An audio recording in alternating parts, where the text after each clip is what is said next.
Electric aviation is moving fast. Beta Technologies has started its Norwegian test program, Joby is developing an autonomous S4, and Jetson has just completed its first delivery. Hear about this and much more. Hi, I'm Johan Erlandsson and welcome to Future Country. Let's dive into the latest electric aviation updates. Beta Technologies has finally kicked off its 6-month test program in Norway after several stopovers across Europe. The first cargo flight between Stavanger and Bergen is complete. Here you can see the Elia landing in Bergen. This is a significant step forward for electric aviation in the Nordics. Here is the modified 300 kilowatt CCS charger that has been installed in Stavanger. In Bergen there is a smaller mobile charger.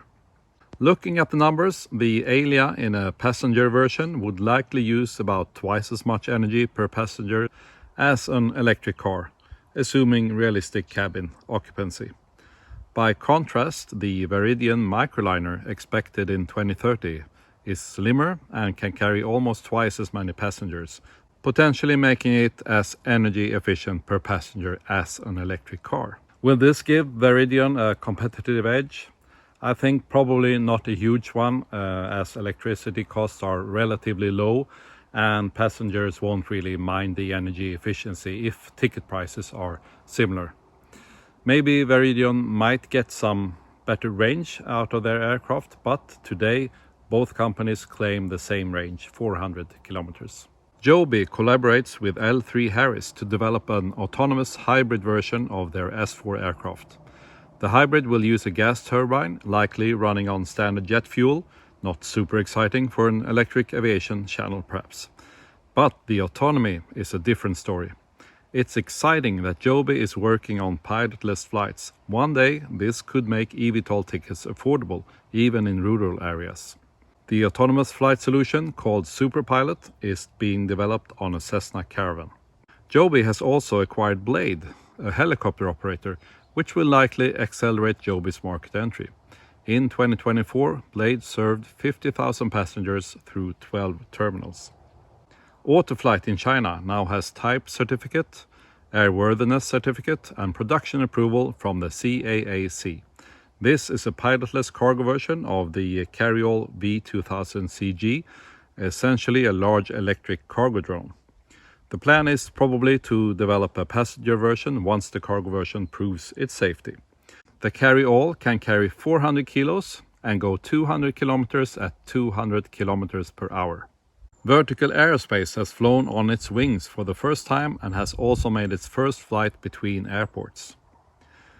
One of Joby's, Beta's, Autoflight's and Vertical Aerospace's competitors is Archer. Grizzly Research published a very negative report on Archer, dubbing it the Nikola of the skies. Nikola was an electric truck startup that turned out to be mostly fake. Grizzly is a short seller, so take this with a grain of salt, but interestingly, no one has debunked the report yet. Electra has demonstrated their hybrid short takeoff and landing aircraft capabilities on a 91-meter runway. The Bristol B-23 Energic has crossed the USA with 192 flights. The Air 1 crewed and uncrewed eVTOL has received experimental certification and testing continues. Skyfly has completed its first airfield-to-airfield flight.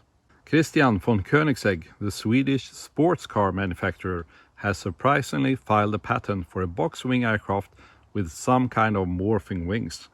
Will this become an electric aircraft in the future? And finally, Jetson has made its first delivery. Congratulations. I'll put some sound on for this one.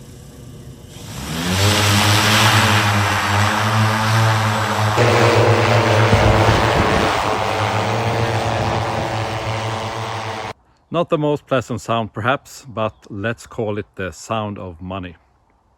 Thank you for watching and see you next time on Future Country.